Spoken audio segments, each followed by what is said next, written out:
পৌষের শেষ পরন্ত বিকেল, ঢোলের গগনবিদারী শব্দ জানান দেয় পরগনায় আজ উৎসব। শক্তির লড়াইয়ে লাখো মানুষের এই মিলন মেলা, এই খেলাকে কেন্দ্র করে। এ যেন আজব এক খেলা। খেলায় নেই কোনো রেফারি, নেই কোনো দল। যার ইচ্ছে খেলতে পারে, যার ইচ্ছে হবে না সে নাও খেলতে পারে।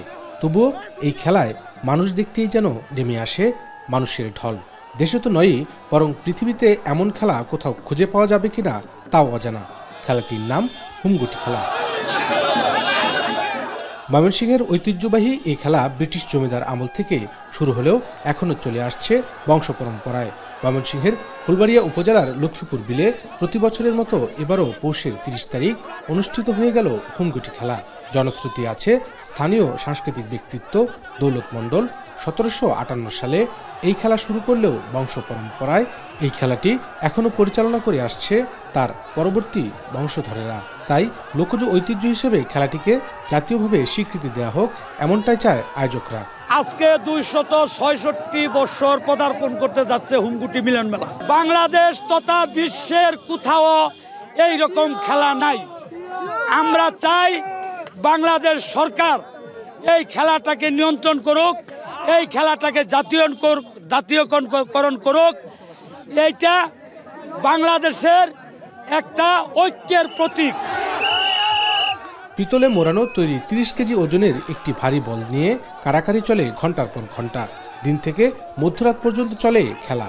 কালের বিবর্তনে হারিয়ে যাওয়া এমন লোকজ খেলাকে টিকিয়ে রাখার আহ্বান দর্শনার্থী সহ প্রাক্তন খেলোয়াড়দের। আগের থেকেই বাবার সাথে আসতাম, এসে খেলাধুলা দেখতাম।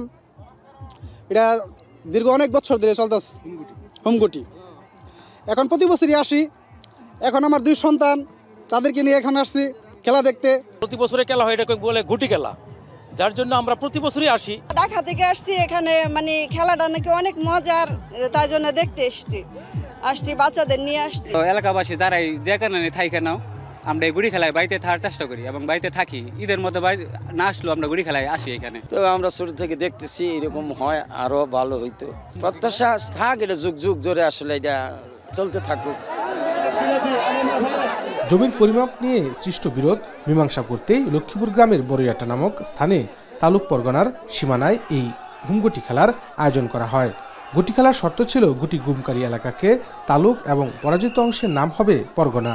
জমিদার আমলেই সেই গুটি খেলায় মুক্তাগাছা জমিদারের প্রজারা বিজয়ী হয়।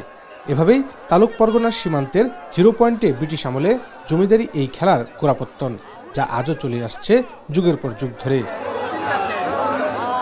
খেলা চলাকালীন সময়ে বাড়তি নিরাপত্তা জোরদার করতে মাঠে ছিল পুলিশ সহ সেনাবাহিনীর সদস্যরা। ইমতিয়াজ আহমেদ, এখন ময়মনসিংহ।